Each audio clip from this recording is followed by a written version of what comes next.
à tous, aujourd'hui on se retrouve pour un petit tuto où je vais vous montrer comment je réalise une bandoulière réglable à l'aide d'une boucle à ardillon ou d'une boucle de ceinture. Donc je vais vous montrer comment la réaliser avec une boucle simple mais également une boucle double. Si vous aussi vous souhaitez la réaliser, on se retrouve tout de suite pour la construction. Avant de passer à la découpe des pièces, je vais vous montrer les deux types de boucles que vous pouvez utiliser pour faire cette bandoulière. Donc vous avez une boucle à ardillon simple, elle est composée d'une boucle rectangle et donc vous avez sur l'un des côtés le petit ardillon qui va passer au milieu pour s'arrêter sur l'autre côté de la boucle. Donc celle-ci c'est une boucle à ardillon simple et vous avez la boucle à ardillon double. Donc c'est également une boucle rectangle mais celle-ci a une barre au milieu qui vous donne deux côtés donc à l'intérieur de la boucle et l'ardillon est cette fois-ci placé sur la barre centrale. Celle-ci va être utilisée plus ou moins de la même manière qu'une boucle coulissante simple alors que pour celle-ci le tissu ne va être attaché que d'un seul côté. Mais la méthode et les pièces à utiliser restent la même si vous utilisez une boucle simple ou une boucle double. Pour ce qui est des pièces à découper, il faut utiliser un tissu qui ne s'effiloche pas du type simili-cuir, liège ou cuir, car on va venir faire des trous dans l'une des parties de cette bandoulière et il faut donc que le tissu ne s'effiloche pas pour que votre bandoulière tienne dans le temps. La première pièce à découper est la partie basse de la bandoulière. Donc la largeur équivaut à 4 fois la taille de votre boucle. Dans cette vidéo, je vais utiliser une boucle simple qui mesure à l'intérieur 20 mm. Et la boucle double mesure, elle, 25 mm. Donc à chaque fois, je multiplie par 4 la largeur pour trouver la largeur de la bande de tissu que je dois découper. Et donc cette bande en longueur mesure 40 cm. Pour la partie haute de la bandoulière, il faut couper encore une fois une largeur équivalente à 4 fois la boucle que vous allez utiliser. Et pour la longueur, il faut la couper sur 1 mètre. J'ai choisi ces deux mesures car elles me permettent de couper cette bande sur toute la lèse de mon simili-cuir et d'ensuite simplement faire une coupe pour avoir deux pièces. Généralement, mon simili-cuir a une lèse de 140 voire 150 cm et ça me facilite donc un petit peu la tâche. Si vous souhaitez allonger cette bandoulière, je vous conseille d'allonger la pièce la plus courte, donc vous pouvez faire 50, 60, même 70 cm si vous le voulez, pour avoir une bandoulière plus longue au final. Vous aurez également besoin d'un petit rectangle qui va en fait être le passant et qui va permettre à la partie haute de votre bandoulière de rester en place. Ce rectangle mesure 2 cm de largeur et 7,5 cm de longueur. Si vous utilisez une boucle qui est plus large que 25 mm, je vous conseille d'agrandir la longueur de votre passant. Et pour une boucle qui est moins large, on va couper le passant pour qu'il soit à la bonne taille. Donc ce passant se trouve ici.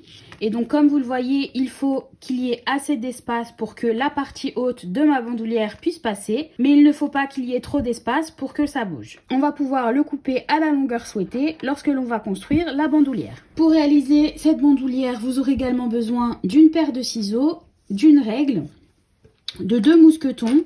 Donc la largeur des mousquetons doit être la même que votre boucle de ceinture. Ensuite, vous pouvez choisir d'utiliser des embouts de sangle si vous le souhaitez.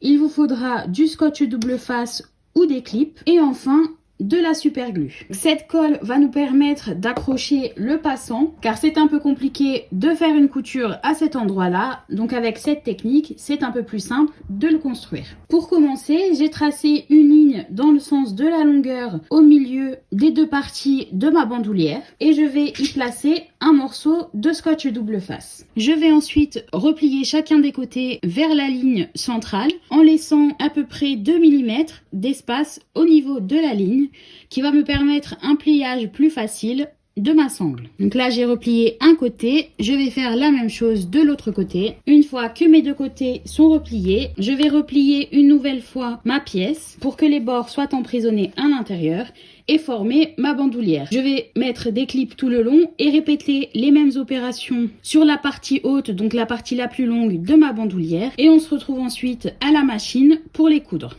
Je vais surpiquer tout autour des deux parties de ma bandoulière à 3 mm du bord et avec un point long qui est pour moi le 4,5. Je commence toujours par le côté qui est ouvert. Une fois que ma bandoulière sera fermée, l'autre partie sera plus simple à coudre.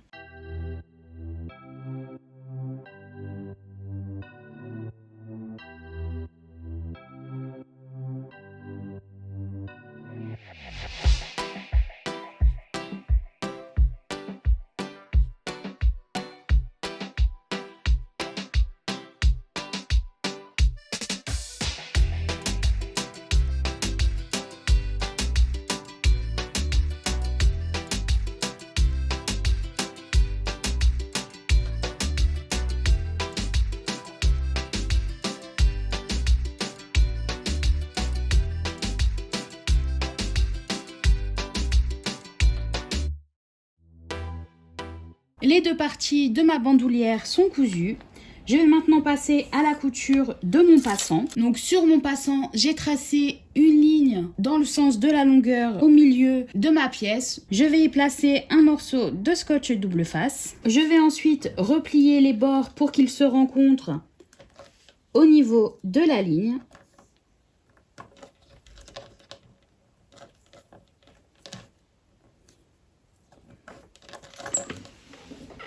Vous pouvez voir que les bords sont repliés vers le centre et je vais surpiquer tout autour à 3 mm du bord.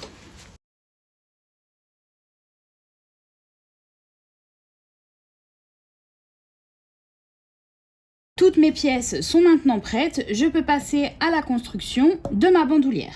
Je vais maintenant prendre la partie basse de ma bandoulière, donc celle qui mesure 40 cm et ma boucle. Je vais choisir une des extrémités et je vais tracer un trait vertical à 8 cm du bord. J'ai tracé un trait à la craie, donc attention à ce que vous utilisez bien une craie ou un stylo effaçable car ce trait va se voir si vous utilisez un stylo qui ne s'efface pas. Et je vais ensuite au milieu de cette ligne tracer une ligne horizontale qui va mesurer 1 à 2 cm. Si votre boucle a un ardillon plutôt fin, 1 cm va suffire. Si, comme c'est le cas ici, il est un peu plus épais, je vais faire une ligne de 1,5 cm, donc au centre de cette ligne. Donc je ne sais pas si vous pouvez bien voir, mais j'ai ma ligne verticale et ma ligne horizontale. Cette ligne va correspondre à l'ouverture qui va nous permettre d'ajouter la boucle à la bandoulière. Pour couper cette ouverture, je vais utiliser un emporte-pièce, donc de la taille qui correspond. Si vous n'en avez pas, vous pouvez également, comme je l'ai fait ici, faire un trou de chaque côté. Donc j'ai utilisé pour cela ma pince. J'ai fait un trou de chaque côté de la ligne que j'ai ensuite relié à l'aide de mon couteau de précision et donc ça m'a donné l'ouverture. Comme vous pouvez le voir, ma découpe n'est pas très nette, mais une fois que l'on va glisser la boucle à l'intérieur, ça ne se verra pas car vous aurez l'autre partie de votre bandoulière qui viendra la cacher. Mon ouverture est faite et là vous avez deux options. Pour cette bandoulière, je vais utiliser une boucle simple. Je vais passer l'ardillon dans l'ouverture et je vais ensuite passer ma bandoulière au-dessus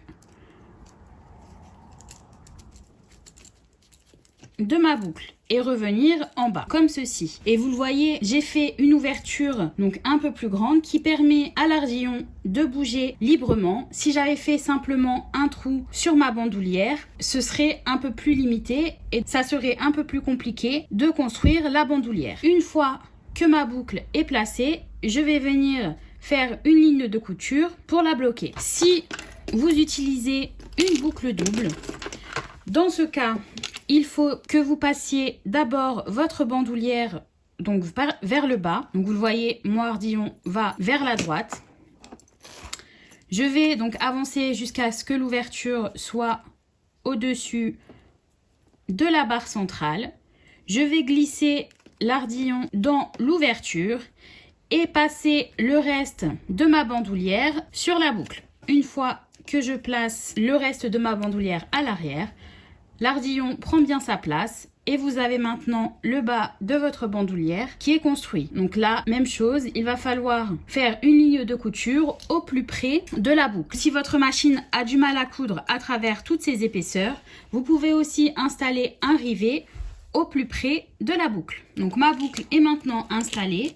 Donc vous le voyez là, ma boucle simple est maintenant bloquée et c'est la même chose pour la boucle double. Je vais maintenant ajouter mon passant. Je vais prendre donc ma super glue et je vais appliquer un petit point de colle au niveau d'une des extrémités du passant. Je vais ensuite retourner donc ma bandoulière pour que l'arrière soit vers moi. Donc c'est la partie où on a replié l'extrémité de la sangle. Et je vais soulever la partie donc la plus courte pour la relever vers la boucle et placer mon passant, la partie qui a la colle, aligner un maximum avec le centre et appuyer le temps que ça colle. Donc celle-ci est à séchage assez rapide, ce qui me permet de retourner mon passant très rapidement. Ensuite, on va déterminer si notre passant est à la bonne taille ou s'il est trop long. En l'occurrence, dans ce cas, je sais qu'il est trop long car je coupe toujours la même taille de passant et cette taille est parfaite pour un simili-cuir assez épais et une boucle 25 mm. Ici, j'ai une boucle de 20 mm, donc je sais que je vais devoir le couper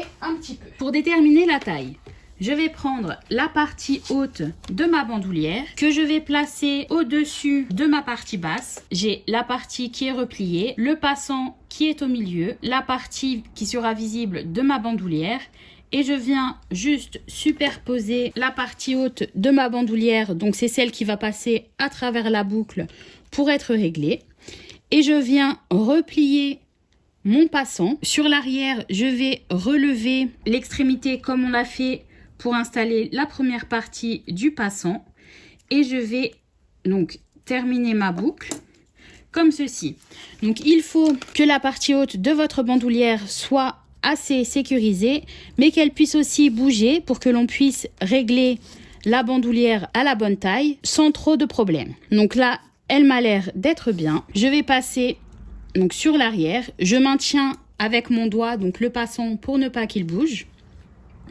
Je viens l'attraper avec mon pouce et je soulève. Donc je vais même passer cette partie dans la boucle pour qu'elle ne me gêne pas.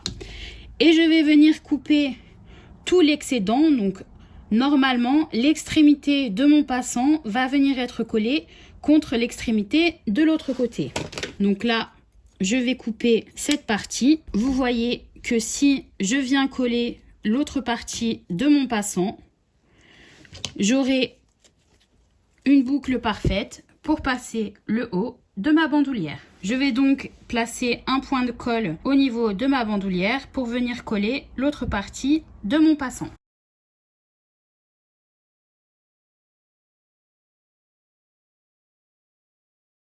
Une fois ma couture faite, je vais couper l'excédent, ajouter mon embout de sangle et ajouter le mousqueton à l'autre extrémité. Avec l'endroit de ma bandoulière vers moi, je vais glisser mon mousqueton sur à peu près 3 cm, replier, et là vous pouvez choisir de faire une couture ou d'ajouter un rivet pour maintenir le mousqueton en place, et on va passer à la construction du haut de notre bandoulière. Je vais mettre le haut dans le bon sens.